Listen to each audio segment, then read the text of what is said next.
W tej podróży zdążyliśmy już odkryć uroki Mołdawii i tajemnice Erytrei. Dzisiaj zabieram Was do kolejnego fascynującego kraju – Etiopii. Tym razem wybierzemy się na pustynię Danakilską. Jedno z najgorętszych i najbardziej ekstremalnych miejsc na Ziemi. Pustynia ta, położona w depresji Afar, znana jest ze swoich kolorowych, surrealistycznych krajobrazów, aktywnych wulkanów i słonych jezior. To jedno z najmniej przyjaznych środowisk, a jednocześnie miejsce, które przyciąga śmiałków z całego świata. Gotowi na przygodę w jednym z najbardziej nieziemskich miejsc naszej planety? No to zaczynamy!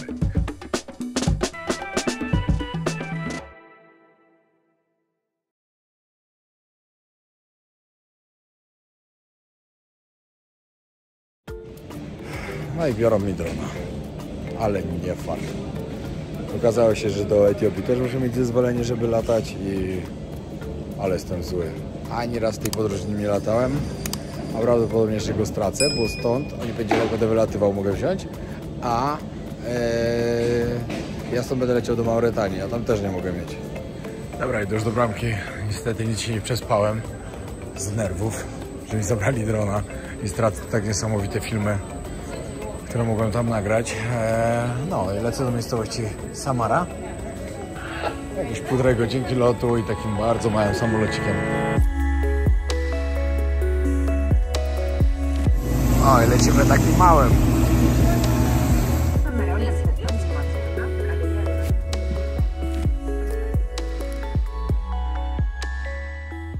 Dobra, mam plan, jak odzyskać drona.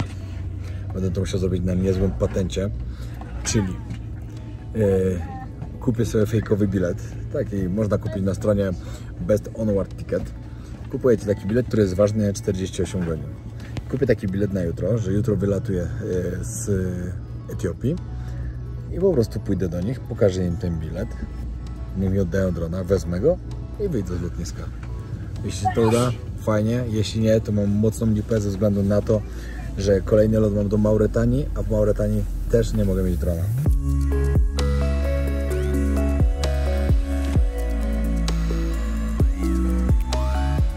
No, jest już po mnie kierowca, którego wysłała po mnie agencja. Spóźniłem się jeden dzień, ale trudno. Ważne, że wysłali kogoś.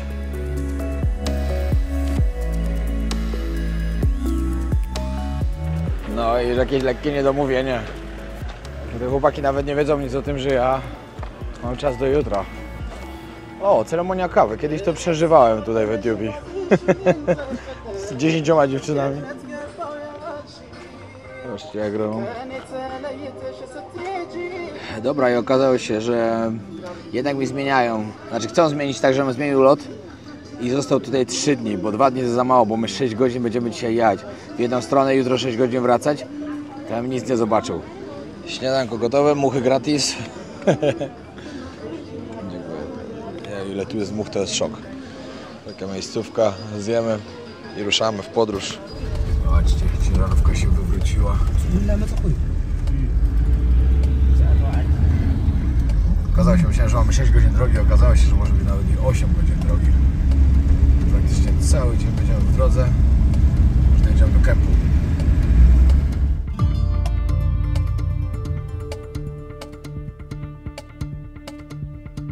No i widzicie, paru ciekawostek się można dowiedzieć teraz, że właśnie dużo ludzi, którzy tutaj mają, jest naprawdę bardzo dużo tych nomadów. Wszędzie dookoła, jak jedziemy teraz, to są namioty. Nie ma nic i tylko namioty stoją.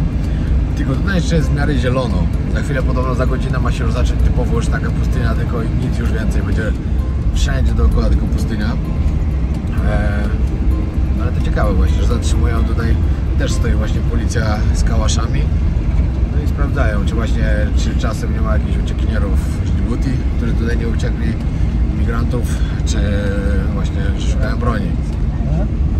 Zmęczenie zaczyna wychodzić. Spałem naprawdę może z 2,5, max 3 godziny w nocy. No i zamieniłem się z jednym chłopakiem i trzeba się przespać chwilę. Mamy dzisiaj naprawdę bardzo długą trasę, bardzo. Nie byłem tego świadomy ani trochę, ale warto. Jak zobaczycie, po co tam jedziemy, to warto.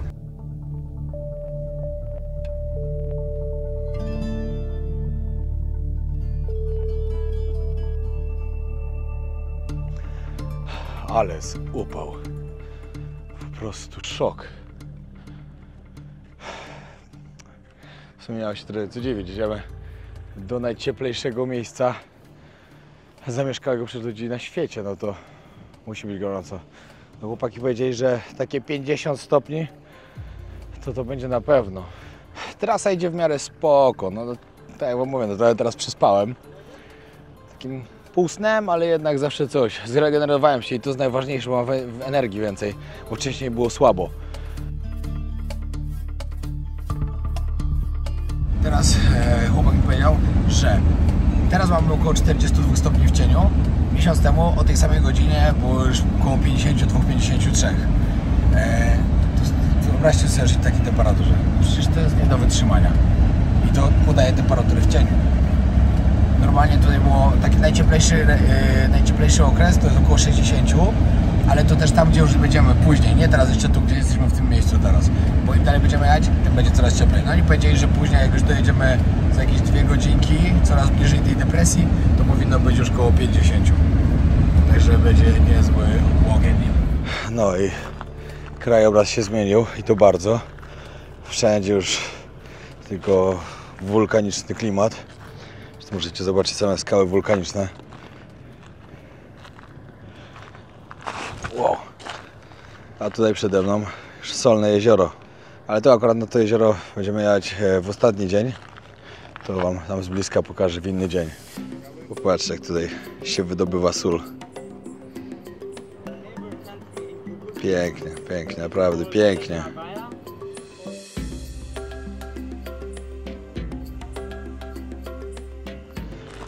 Ale sparowa. Kierowca powiedział, że temperatura idzie do góry, już jest 45 teraz. Ale mówi spokojnie, przygotuj się jeszcze na więcej. Wiecie, to jest gdzie idzie wytrzymać. Jeszcze mamy samochód z klimatyzacją. Jest jakaś, no wiadomo, jest dalej ciepło w aucie, no bo to taki samochód, ale coś tam daje. Ale w nocy spać przy 30 będzie ciężko. No i jesteśmy tutaj przy jeziorze, w jakiejś wiosce. Tu jest taka, co się właśnie zatrzymują i samochody, i autobusy, i ciężarówki. I zaraz się tutaj przejdę, wam pokażę, jak to wygląda też. Żebyście mogli zobaczyć. Tutaj wszyscy ludzie, co mieszkają, to właśnie pracują na tym jeziorze. This is all the trucks that we can see is just for salt. Yeah, Because here in the salt lake. Yeah, I say everybody what they living here just working on the Salt Lake, yeah? Exactly, yeah. What's your name? My name is Yayo. Yayo. I explain you what that mean in my language, Yayo, yeah? Egg. Egg. Egg. Your name is Egg. Egg. Yeah. But my surname is Payong. That means spider. Spider. Spider, yes. Exactly. Miałem w plecaku skittlesy, które mi jeszcze zostały. Skąd one mi zostały właśnie? A, z Mołdawii. Musiałem wydać pieniądze na lotnisku, bo mi zostały. I mi zostały pieniądze, kupiłem sobie nie skittlesy, MMS-y. Patrzę, siedzi szóstka dzieciaków, mówię, Adamim. Taki ucieszony, że szok. Ciekawe, czy kiedyś w ogóle tu jadłem MMS-y. Miejscówka na obiad. Nakładają nam już. What do you want to have drink here? Soft drink? You have beer? Yes. Okay, perfect. Thank you so much. What is it for food? What is this? Okay, vegetable, rice. Okay, and some meat or no meat? No meat. No meat. Okay, only vegetable. Okay. I think maybe this one. Ah, maybe this fish? I do tego piwko. Dobra, jestem z chłopakami, idziemy zobaczyć wiochę. Idziemy zobaczyć, co tutaj jest. I say you go and show me your village. How it looks here. City. City? Ah, sorry. Your city, no village. Idę zobaczyć, ale powiem wam, że spacerek tutaj nie należy do najłatwiejszych. No bo tutaj już może być koło 50. You like football? I like. What? I like fighting. Fighting, yeah. Real or Barcelona? Real. For sure. I'm Barcelona. Ah, yeah, come on, fighting. Derby. No. My best friend love Real Barcelona. Real Madrid, sorry. Real Barcelona, takie połączenie. Hello. El Clásico. Yes. Real and Barcelona. My friends love Real, really. Bellingham. Ronaldo. Ronaldo. You see, Ronaldo now is very famous YouTuber. Good. I am Cristiano Ronaldo. I like. You playing here football? No, this no. Here cannot? That. Here is too hot to play for football, yes? Yeah. Oh, nice dog. Nice dog. And a cat. Ah, this cat. Ah, Ah, very nice cat. good. Sorry. This is good. I know. You know how to drive rickshaw? Drive. You know? Never drive before? Never drive. It's very easy. What's your name? Yasin. Yasin? Yeah. Okay. You like Neymar Jr. Is your brother? Neymar, my friend. Your friend? You are brother or no? This baby, Neymar Jr. You like football? Yeah. But- You like Neymar Jr. Neymar. Oh, you like Neymar? Oh, Neymar is very good. Yeah. Yeah, Neymar is very good. This is Mohamed Salah. But I like Lewandowski only. Roberto. For me, Robert Lewandowski is the best. You're from Poland. Poland. Yes. Lewandowski. Yes, everybody know who is Robert Lewandowski, but nobody know how he look. Very good Lewandowski. Who is better, Ronaldo or Lewandowski? Ronaldo. Ronaldo is better. No. No. For you, who is better, Neymar or Lewandowski? Neymar! Oh, not possible. No, i chłopaki mi pokazali, jak tutaj życie wygląda, jak się tu mieszka. Mówią, że w piłę to nie da rady teraz. Za gorąco. Ale oni się to w ogóle nie przejmują tą temperaturą, przyzwyczajeni są. Miałem taki fajny filmik na sam koniec i zauważyłem, że w ogóle go nie nagrało, bo mi się ten iPhone zagrzał. Tu jest tak gorąco, że nie trzeba nic zrobić i telefon się po prostu wyłącza z temperatury. Za wysokiej temperatury. Właśnie chłopaki mnie zaprosili na kat. How do you say this? Kat? Kat? Jad? Yes. Jad. Dobra, tutaj się nazywa inaczej, tu się nazywa Jad. W Etiopii. Ethiopian is like the biggest... Yes. A, okej. To jest największy producent katu właśnie w całej Afryce. Stąd sprowadzają właśnie do Somalilandu i tak dalej. See you guys. Remember, from today, the best player in this city is Lewandowski, yeah? Lewandowski? Not Neymar. Lewandowski the best. See you guys, bye. Bye. Się dogadałem z chłopakami.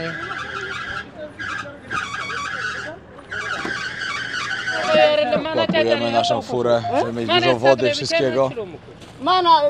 Bo już kolejny czas to już będzie tylko pustynia. Będzie tylko cieplej, a w sumie goręcej.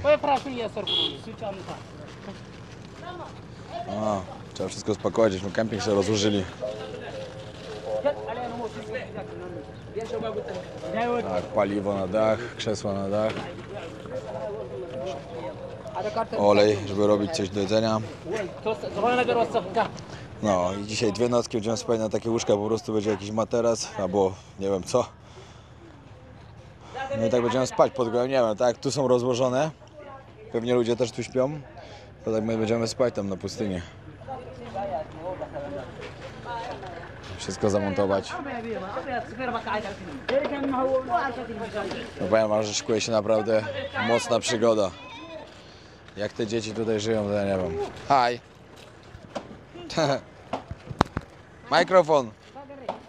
Mikrofon, yes. Zawsze w takich miejscach to najbardziej mi żal tych dzieci. Tylko druga sprawa jest też taka, że one się tu urodziły. One nie znają innego życia. Także one nie mają pojęcia, co mogło być gdzie indziej. No ale tutaj ani szkoły. Także one nie mają żadnej edukacji. Teraz nie daje mi spokoju. Daje mi paczkę MMS-ów i teraz mi nie daje spokoju. No i tak jak mówię, że nie mają żadnej edukacji. Większość z nich nie potrafi pisać ani czytać. Dużo z nich to są po prostu grupy nomadów, które się cały czas tutaj przemieszczają. Tam gdzie jest woda, to po prostu tam idą. nie mają tutaj lekkiego życia, mają nawet bardzo, bardzo ciężkie, ale niesamowite jest to, że oni po prostu się potrafili przystosować do tej temperatury tutaj panującej i potrafią normalnie, znaczy normalnie jak normalnie, ale potrafią tutaj żyć. I to jest też niesamowite. No ale tak jak to stare przysłowie mówi, człowiek do wszystkiego potrafi się przyzwyczaić. Taka jest prawda, no. Ale dla mnie to jest po prostu jak w piekle. Nie wiem, czy już dobiło do 50, bo tyle miało być dzisiaj, ale już jest naprawdę, no jakbyście po prostu w saunie byli.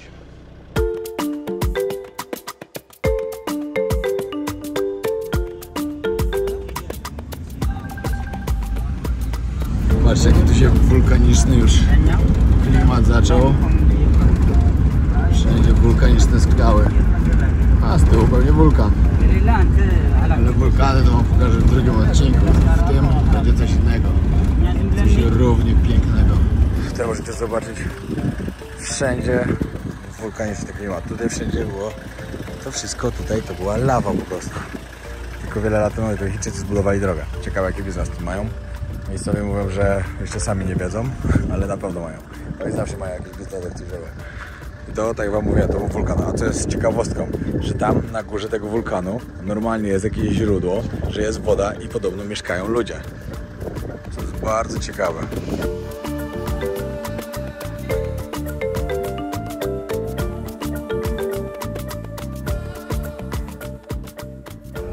Pomyślcie sobie to, teraz zatrzymaliśmy się w jednym miejscu na środku pustyni, znaczy tutaj pustynia, tutaj wszystko jest z lawy, ale to też pustynia w sumie.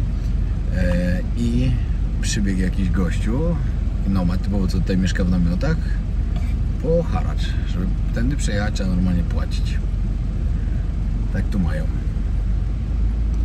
Ale krajobrazy, tu powiem wam, że są tak niesamowite tutaj, już się nie mogę doczekać po prostu, co będzie później. A uwierzcie mi, że ci z was, którzy nigdy nie widzieli, jak wygląda pustynia danakilska, będą w ciężkim szoku. Gwarantuję wam to. Nie przyjechałem tutaj na marne. Patrzcie, jak tu ludzie mieszkają. Nomadzi na pustyni. Widzicie, jaki przybiegł po jakieś jedzenie. Teraz mamy jakieś 3 godziny takiej drogi, że asfaltu nie będzie. Znaczy przynajmniej teraz, przez 3 godziny, to później to nie ma. Panie i panowie, temperatura przekroczyła właśnie 50 stopni. Już klimatyzacja w samochodzie nie wytrzymuje. Nie za wiele daje. No i przebiliśmy koło. Pizdu.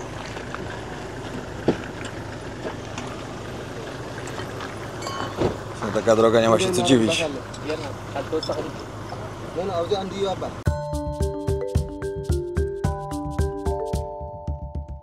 To jest tak niesamowity krajobraz po prostu. Ta lawa wszędzie. Pomyślcie, ile... To by się, wiadomo, że to jest setki, jak nie tysiące lat. Ale ile się tego musiało tutaj lać? Co tu się musiało dziać w ogóle?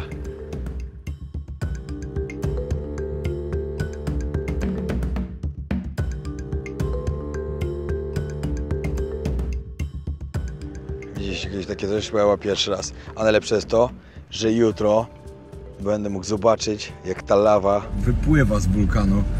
Tylko tu po prostu, jak tylko się wyjdzie na zewnątrz, po 5 minutach telefon się wyłącza, bo jest za gorący. Powiem wam tak, takiej temperatury chyba nie czułem nigdy.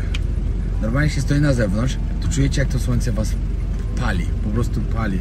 Was coś przypalał czymś. Mocno. O, idą dzieciaki znowu. Dzieci to się nagle znikąd biorą, naprawdę. Nagle skądś wychodzą i są. Powiem wam, że teraz droga się zaczęła już naprawdę ciężka. Teraz mamy niezły offroad już.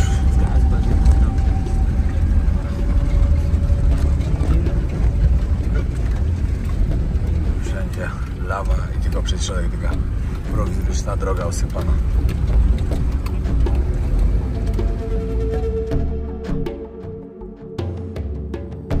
No i mamy problem.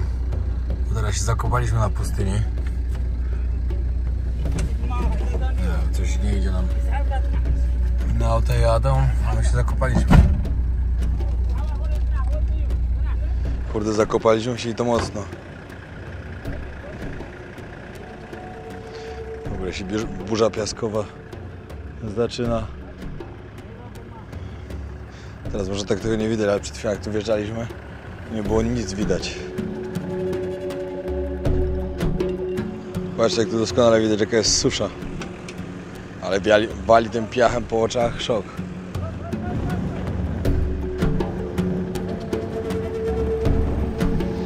Ciekawe, czy się to uda.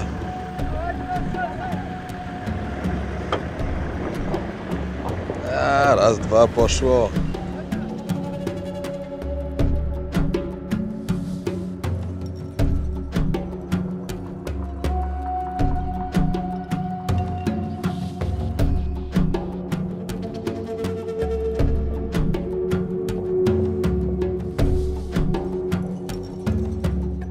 No i tak, jesteśmy na Słonym jeziorze. Tylko strasznie dużo wody teraz jest. Normalnie podobno jest tutaj mniej. Że lepiej to wygląda, chyba że nie jesteśmy w tym miejscu, w którym mamy być, bo jest tu takie miejsce, które wygląda dokładnie jak Salar de Uyuni w Boliwii. No to nie tu, no nie ma co ukrywać. Bo tu jest za dużo wody. No ale i tak fajnie.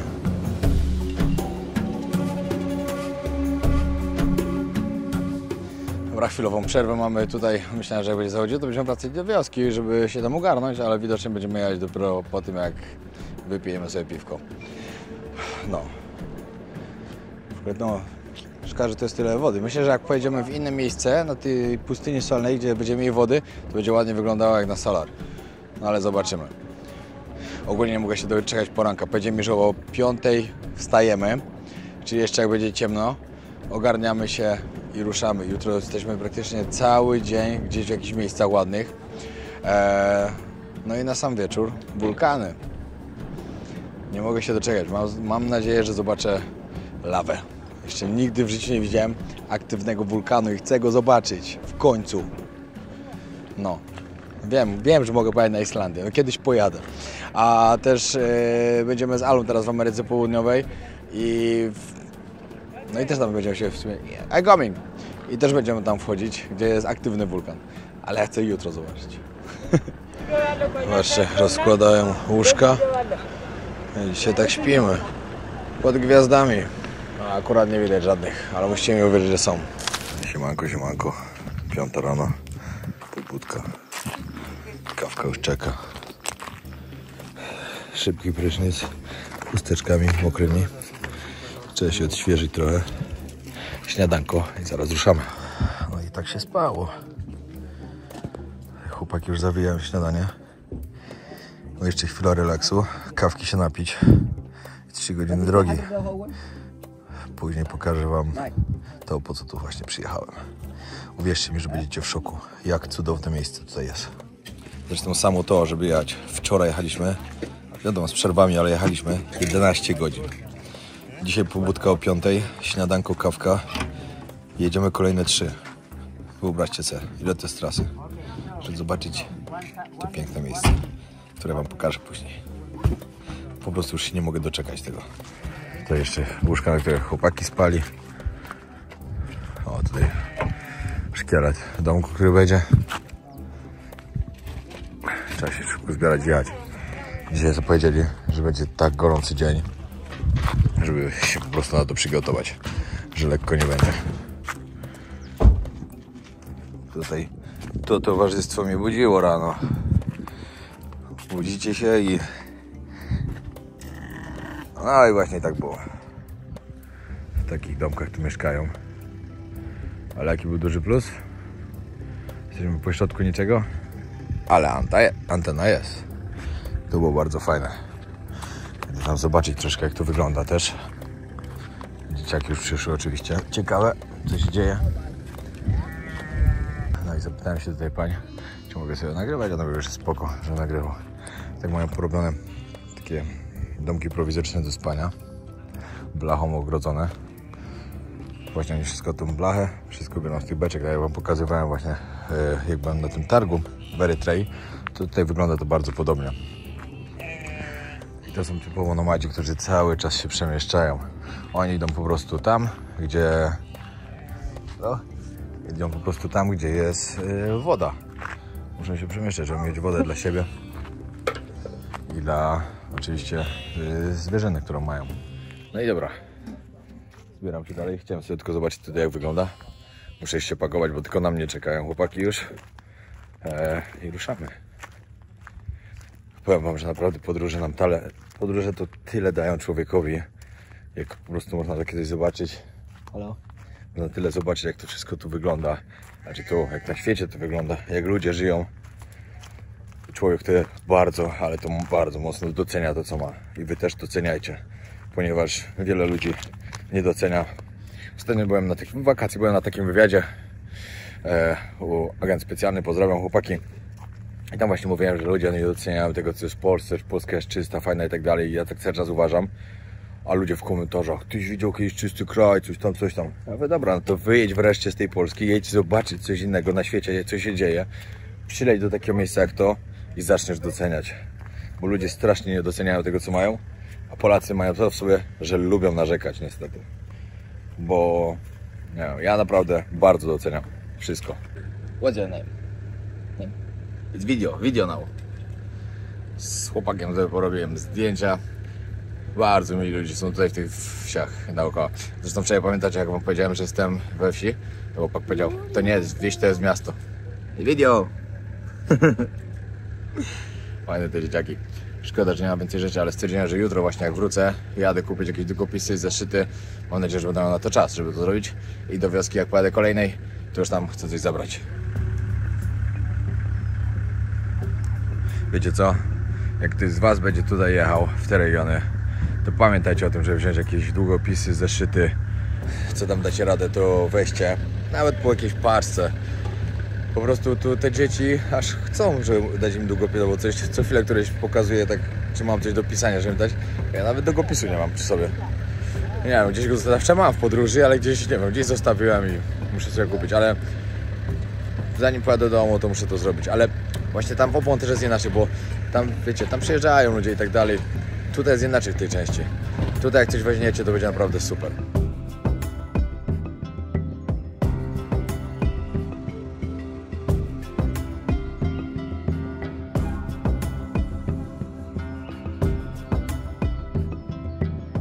No i tutaj mamy teraz ten efekt, w który tu przyjechaliśmy.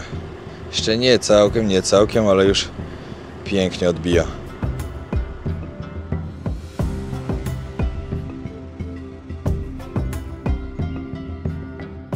No i popatrzcie sobie jeszcze z tej strony.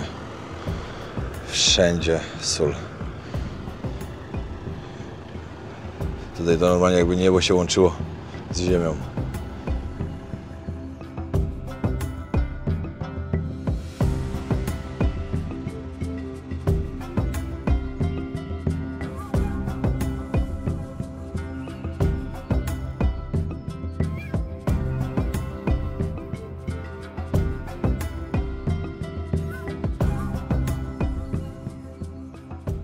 Wjeżdżamy do wody.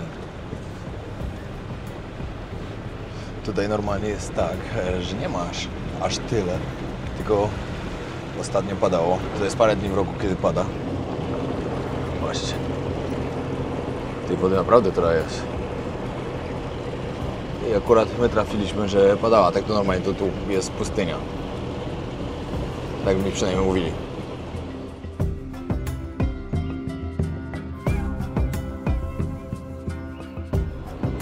Ale to niesamowicie wygląda. Tak jest naprawdę za dużo wody, bo było jeszcze minimalnie mniej. To było piękne lustro i tak jest ładnie. Nie ma co narzekać.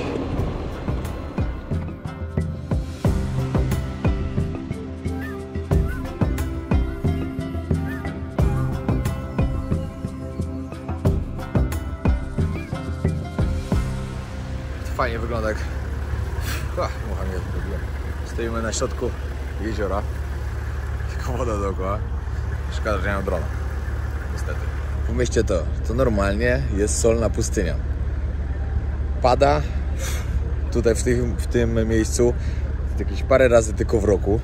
Bo to jest jeden z najbardziej suchych terenów czy obszarów na świecie, w którym praktycznie nie pada. Wiecie, ileś tam mililitrów tylko spada na rok. No i akurat parę dni temu padało. Jest tyle wody. Bo tu już jak już pada, to już pada tak, że ściana wody przez na przykład 8 godzin. A dlaczego jest tyle wody? Dlaczego tak to się utrzymuje? Bo przez to, że jaka tu jest susza i jak po prostu jaka ta ziemia jest twarda, to sól i tak dalej, no to ziemia nie wsiąka tej wody. I cały czas się utrzymuje na powierzchni. No i dojeżdżamy. Nie wiem, jak długo jaliśmy. 2 godziny może. W sumie nie wiem, 2 godziny. No, ktoś koło tego.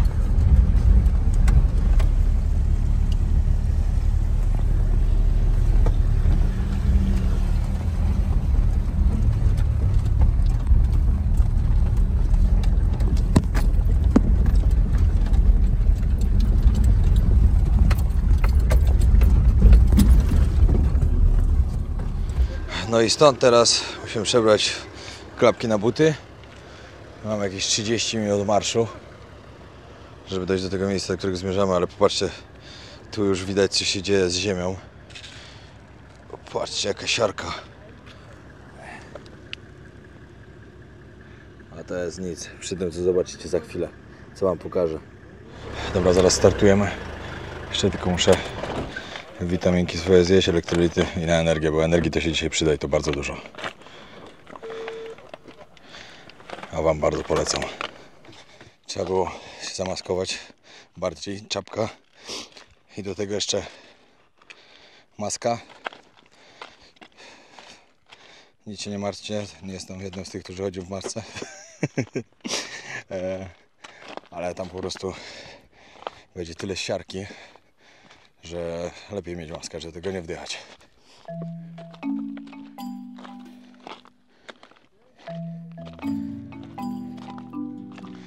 Już idziemy do miejsca, gdzie coraz bardziej czuć siarkę. Patrzcie, jakie tu górki wyrastają.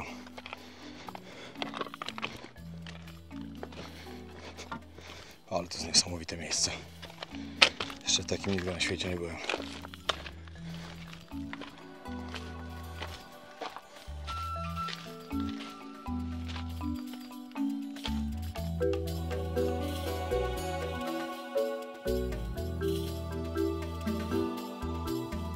Z bardzo ważnych rzeczy, które musicie się dowiedzieć o tym miejscu. Very good. Yeah, don't worry. Ja nie jestem dzieckiem. Jest to, że pustynia Danakil, a w sumie to miejsce, w którym teraz jesteśmy, albo do którego zmierzamy, nie, bo tu już jesteśmy, leży na depresji. Minus 125 metrów, znaczy 125 metrów poniżej poziomu morza. Nie jest to najniżej położone miejsce w Afryce, bo ponieważ jak byłem w Djibouti, całkiem niedaleko stąd, bo jesteśmy praktycznie na samej granicy z Djibouti, na jeziorze tam słanym było minus 150, znaczy 150 poniżej, dokładnie. Ale co tutaj jest najważniejszą rzeczą? To, że już jest ponad 40 stopni, będzie ponad 50 za jakieś 2 godziny. Temperatury sięgają tu od 50 do 60 stopni. Najcieplejszy, a raczej najbardziej wysoką temperaturę, jaką tu odnotowano, to było 67 stopni. 67 stopni jest to nieoficjalny rekord świata w najcieplejsze miejsce z najwyższą temperaturą. Jestem normalnie w kosmosie. Czy na Marsie bardziej.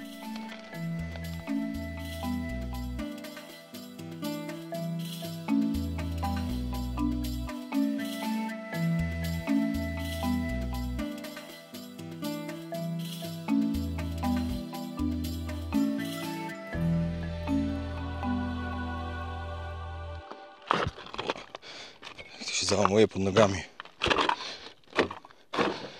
To sól, siarka i coś tam jeszcze.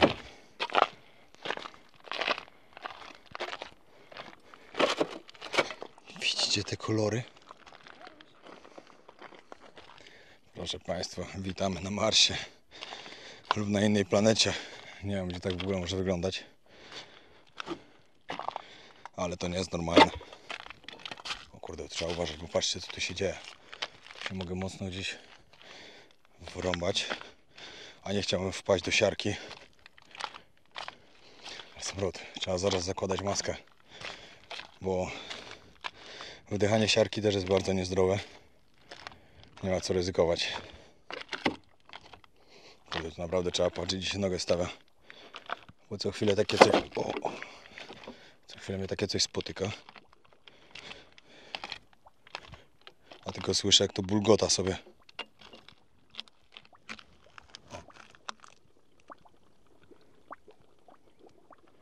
Nie wiem, czy słyszeliście.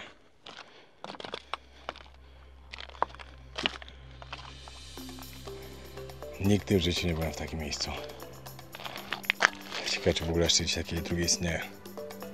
Jeśli tak, to dajcie znać w komentarzach.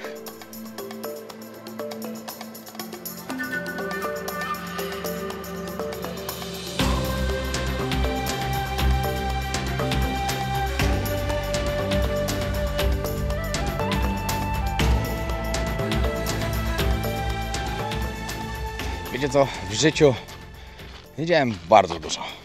No wiecie, do tej pory odwiedziłem 144 kraje. Ale takiego czegoś jak tutaj to nigdy. I to jest niesamowite. Życie potrafi zaskakiwać i świat potrafi zaskakiwać cały czas.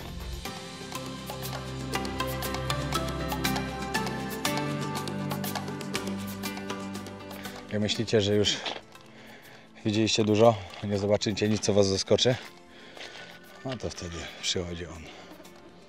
Piotr z kanału Podróże Wojownika. Żeby was zaskoczyć jeszcze bardziej, jak piękny mamy świat.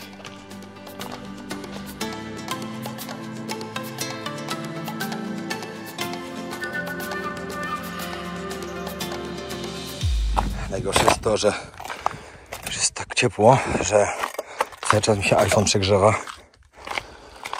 Cały czas go muszę chłodzić, chować. A ja to najlepiej to wam zrobił stąd relację live, żebyście oglądali, jak to wygląda. Co kawałek się idzie, to coś coraz bardziej mnie zaskakuje. Tam w ogóle patrzcie, jak się siarka dymi. Mam nadzieję, że to widać też na filmie. Ale się kopci nieźle. Muszę ich trochę odeszłam. Muszę przyspieszyć kroku, chcę zobaczyć jeszcze więcej. A przy tej temperaturze nie możemy tu długo spędzić. Dużo czasu. Ktoś się tu będzie wybierał, będzie szukał kontaktu do kogoś, kto organizuje te wyjazdy tu na pustynię. Także znać, pomogę z chęcią. To wszystko jest tak, jak ma być. Bardzo jestem zadowolony. Patrzcie, to już tak śmierdziało, że trzeba było założyć machę. Słychać bulgotanie siarki.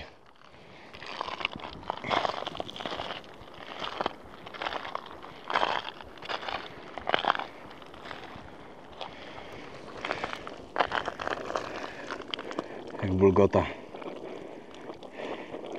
Pod nami jest lawa. Dzisiaj wam pokażę wam wulkany. To jest bardzo sejsmiczny teren, narażony na trzęsienia ziemi. No niesamowite po prostu. Cieszę się, że tutaj trafiłem. Wiem, że pewnie powtórzyłem to już milion razy, ale jestem tak podekscytowany, że nawet to zmęczenie, które już mam, niczym mi nie przeszkadza. Nawet ta temperatura.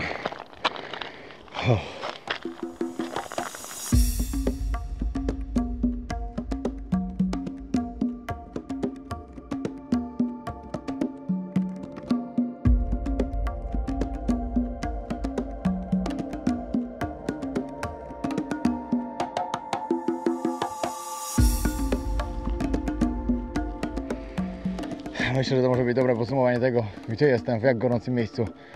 Dzięki wielkie, że oglądaliście ten odcinek. Zapraszam was na drugą część z pustyni danakilskiej. Zobaczycie dużo więcej i zobaczycie przede wszystkim wulkany, piękne jezioro i dużo więcej. Także zapraszam serdecznie. Pamiętajcie o tym, że zbieram 10 000 łapek pod każdym filmem. Oczywiście do góry. Dodatkowo napiszcie w komentarzach, co myślicie o tym miejscu, czy widzieliście kiedykolwiek coś chociaż trochę podobne do tego. I tak samo pamiętajcie, żeby subskrybować kanał Podróże Wojownika. Lecimy po 1 000 000, lecimy razem po ten 1 000 000. Ja wam będę pokazywał, jak piękny mamy świat, a wy, jeśli chcecie to docenić, wciśnijcie subskrypcję. Pozdrawiam.